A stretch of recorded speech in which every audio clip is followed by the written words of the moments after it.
अस्सलाम वालेकुम स्टूडेंट्स। आज का हमारा जो आर्टिकल है वो इंतहाई इम्पॉर्टेंट है। उसका नाम है जी comparator as a night switch या op amplifier as a night switch. यानी कि ये जो रोड्स पर स्ट्रीट लाइट्स लगी हुई होती हैं ये दिन के टाइम पर ऑटोमेटिकली ऑन हो जाती हैं या जब बादल आते हैं तो भी ऑन हो जाती हैं ऑटोमेटिकली, और जब दिन का टाइम होता है रोशनी होती है तो ये ऑफ़ रहती हैं। तो ऐसी क्या रीज़न है? इनके पीछे बेसिकली ये सर्किट लगा होता है। इस सर्किट को याद करने से पहले बेटे आपने कंपैरेटर की इक्वेशन जो है वो याद रखनी है, जिसमें कि याद रखें अगर ये V माइनस की वैल्यू अगर ज़्यादा हो जाए V पॉजिटिव से तो आउटपुट पर आपको माइनस VCC मिलेगा, और अगर V पॉजिटिव की वैल्यू V नेगेटिव से ज़्यादा हो जाए तो आपको आउटपुट पर पॉजिटिव VCC मिलेगा। ठीक है, तो ये आपने थोड़ा सा याद रख लेना है। इस सर्किट को समझने के लिए याद रखें इसमें दो पोटेंशियल डिवाइडर्स के सर्किट लगे हुए हैं। एक लगा हुआ है R1 और R2 ने पोटेंशियल को डिवाइड किया हुआ है, और एक RL और R3 ने पोटेंशियल को डिवाइड किया हुआ है। ये देखें यहाँ पॉजिटिव VC से ये RL लगा है। RL क्या है? This is light dependent resistance. इसकी रेजिस्टेंस लाइट की इंटेंसिटी पर डिपेंड करती है। लाइट की इंटेंसिटी जितनी ज़्यादा होगी इस R की वैल्यू उतनी ज़्यादा कम होगी। लाइट की इंटेंसिटी जितनी कम होगी इसकी वैल्यू उतनी ज़्यादा होगी, यानी कि इंटेंसिटी ऑफ लाइट और RL इनवर्सली प्रोपोर्शनल है। तो पॉजिटिव VCC के साथ ये RL लगा है और ये चला गया है इन्वर्टिंग टर्मिनल पर। यहाँ से इन्वर्टिंग टर्मिनल से हमने एक और वायर निकाली, R3 को कनेक्ट किया और हमने इसको ग्राउंड कर दिया। एक पोटेंशियल डिवाइडर का सर्किट ये बन गया। सेकंड पोटेंशियल डिवाइडर का सर्किट यहाँ बना हुआ है। पॉजिटिव VCC कनेक्टेड है R1 से और R1 कनेक्टेड है पॉजिटिव टर्मिनल के साथ, यानी कि नॉन इन्वर्टिंग टर्मिनल के साथ। यहाँ से नॉन इन्वर्टिंग टर्मिनल से एक वायर निकालकर R2 को कनेक्ट किया और फिर इस R2 को भी हमने ग्राउंड कर दिया। अभी याद रखें इस इन्वर्टिंग टर्मिनल से लेकर यहाँ तक का जो पोटेंशियल ड्रॉप है, यानी कि R3 के अक्रॉस जो पोटेंशियल ड्रॉप है इसको मैं V प्राइम कह रही हूँ। ठीक है, ये वो वोल्टेज है जिसको हमने कंपेयर करना है। और ये जो पॉजिटिव वाला है टर्मिनल यहाँ से लेकर यहाँ तक, यानी कि R2 के अक्रॉस जो पोटेंशियल ड्रॉप है मैं इसको VR लिख रही हूँ। VR का मतलब रेफरेंस वोल्टेज, यानी कि रेफरेंस वोल्टेज के साथ कंपैरिजन करेंगे। किसका करेंगे? V प्राइम का करेंगे। ठीक है, तो इसको स्टार्ट करने के लिए हम क्या करेंगे? हम KVL इक्वेशन अप्लाई करेंगे दो पोटेंशियल डिवाइडर्स पर। एक हम अप्लाई करेंगे पॉजिटिव VC से R1 से होते होते V पॉजिटिव तक, फिर V पॉजिटिव से R2 से होते होते ग्राउंड तक। उसके बाद हम लोग सेकेंड टाइम अप्लाई करेंगे VCC से RL से होते होते V नेगेटिव तक, और फिर V नेगेटिव से होते होते R3 से होते होते पोटेंशियल जीरो पर। तो मैं इसको स्टार्ट करने जा रही हूँ। ये देखें यहाँ पे इक्वेशन लिखी हुई है कि इंटेंसिटी ऑफ लाइट और RL इन्वर्सली प्रोपोर्शनल होते हैं। टू पोटेंशियल डिवाइडर के सर्किट्स लगे हुए हैं। अब उन पर बारी बारी हम KVL अप्लाई करने जा रहे हैं बेटे, तो गौर से देखिएगा। Positive VCC for example R1 में से करंट गुजर रहा है I1 का, तो positive VCC minus I1 R1 minus V positive is equal to 0। VCC minus V positive is equal to I1 R1। ये I1 R1 नेगेटिव है, इसको इधर ले जाएंगे पॉजिटिव। यहाँ से आपने I1 के लिए सॉल्व कर लेना। याद रखें ये जो V पॉजिटिव है बेटे ये आपके पास फिलहाल VR के बराबर है, तो V पॉजिटिव की जगह VR लिख दिया। ये आपके पास आ गया I1। सिमिलरली हम यहाँ से शुरू करेंगे। ये V पॉजिटिव है तो यहाँ पर भी V पॉजिटिव है। V पॉजिटिव माइनस इसमें से गुजरने वाला करंट अगर I2 हो तो I2 R2 माइनस इसका पोटेंशियल है 0 तो माइनस 0 इज इक्वल टू 0। यहाँ से आपने I2 के लिए सॉल्व कर लेना है और V पॉजिटिव की वैल्यू को आपने VR के बराबर कर देना है। इन दोनों इक्वेशंस को आपने इक्वल कर देना है by applying KCL equation, Kirchhoff's current law. I1 is equal to I2।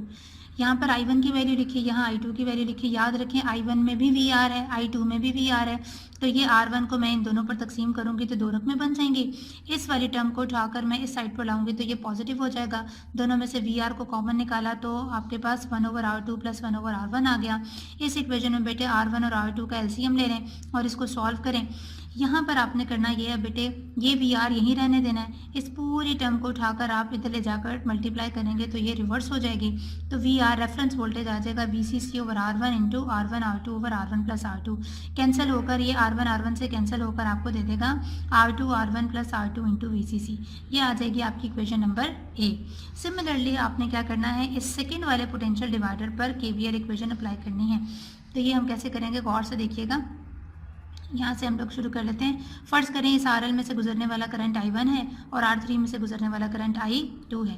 तो हम स्टार्ट करेंगे positive VCC minus I1 RL minus V negative बराबर है 0।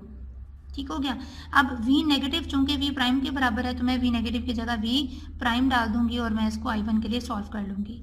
अब मैं डालने जा रही हूँ पोटेंशियल डिवाइडर के सेकंड वाले हाफ पर KVL इक्वेशन, जो कि यहाँ से ही शुरू होगी, V negative minus I2 R3 minus 0 बराबर है 0। मैंने R3 में से गुजरने वाला करंट भी I2 ले लिया है क्योंकि मैंने पोटेंशियल डिवाइडर ये सेकंड बनाया है और करंट को मैंने फिर I1 और I2 लिया है। यहाँ से बेटे आपने इसको सॉल्व कर लेना है I2 के लिए, जबकि याद रखें कि V नेगेटिव की जो वैल्यू है वो V प्राइम के बराबर है। अब आपने इस पर क्या करना है, KCL अप्लाई करना है, I1 और I2 को बराबर कर देना है। अब I1 में भी V प्राइम है, I2 में भी V प्राइम है। सिमिलर इस प्रोसीजर की तरह आपने इसको सॉल्व करना है। ये RL इन दोनों के नीचे डिवाइड होगा तो दो रकमें बन जाएंगी। ये वाली रकम V प्राइम वाली इधर आएगी तो पॉजिटिव हो जाएगा। यहाँ से आप लोगों ने LCM लेकर और फिर V प्राइम के लिए इसको सॉल्व करना है तो आपके पास आ जाएगा R3 over RL plus R3। ये याद रखिएगा, ये RL और ये RL कैंसिल हो जाएंगे। अगर आप गौर करें तो इस V प्राइम की इक्वेशन में RL लाइट डिपेंडेंट रेजिस्टेंस नीचे है। इसका मतलब कि V प्राइम और जो RL है वो इन्वर्सली प्रोपोर्शनल है। लाइट डिपेंडेंट रेजिस्टेंस की वैल्यू ज़्यादा होगी तो V प्राइम की वैल्यू कम होगी, इसकी वैल्यू कम होगी तो V प्राइम की वैल्यू ज़्यादा होगी। एक और बात बेटे याद रखें कि इस सर्किट की आउटपुट को हमने एक रिले सिस्टम से लगा दिया। आप ये समझ लें ये रिले सिस्टम में मौजूद हैं स्ट्रीट लाइट्स।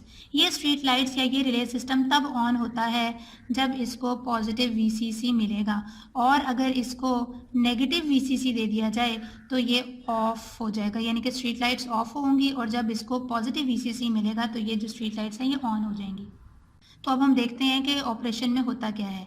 डे टाइम में जब लाइट की इंटेंसिटी ज़्यादा होती है तो लाइट डिपेंडेंट रेजिस्टेंस की वैल्यू कम हो जाएगी। अभी मैंने इक्वेशन V डिराइव की जो मैंने यहाँ दोबारा लिख दी है, V प्राइम बराबर है R3 over RL plus R3 into VCC।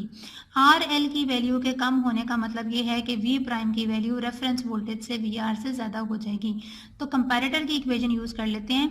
उसमें हमने पढ़ा था अगर V नेगेटिव V पॉजिटिव से ज़्यादा हो जाए, हमारे सर्किट में V नेगेटिव V प्राइम के बराबर है और V पॉजिटिव VR के बराबर है, तो इसका मतलब V प्राइम की वैल्यू VR से ज़्यादा हो जाएगी। जब V प्राइम की वैल्यू ज़्यादा हो जाएगी इसका मतलब आउटपुट पर माइनस VCC मिलेगा।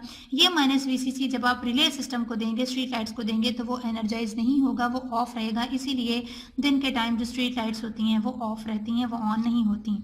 इवनिंग टाइम में या जब क्लाउडी वेदर हो जाता है, जब लाइट की इंटेंसिटी कम हो जाती है, तो लाइट की इंटेंसिटी के कम होने से लाइट डिपेंडेंट रेजिस्टेंस की वैल्यू ज़्यादा हो जाती है। इस इक्वेशन से जब RL की वैल्यू ज़्यादा हो जाएगी तो बेसिकली V प्राइम की वैल्यू कम हो जाती है रेफरेंस वोल्टेज से। तो कंपैरेटर की इक्वेशन दोबारा यूज़ कर लेते हैं। V नेगेटिव जब V पॉजिटिव से लेस हो जाएगा, इट मीन्स कि V प्राइम VR से कम हो जाएगा, तो आउटपुट पर आपको पॉजिटिव VCC मिलेगा। ये पॉजिटिव VCC बेटे जब रिले सिस्टम को मिलेगा तो रिले सिस्टम एनर्जाइज हो जाएगा और जो स्ट्रीट लाइट्स हैं वो ऑन हो जाएंगी। इस तरह से ये जो आपकी स्ट्रीट लाइट्स हैं ये ऑटोमेटिकली काम करती हैं दिन के टाइम भी और रात के टाइम भी। Hopefully you understand the article. अल्लाह हाफिज़।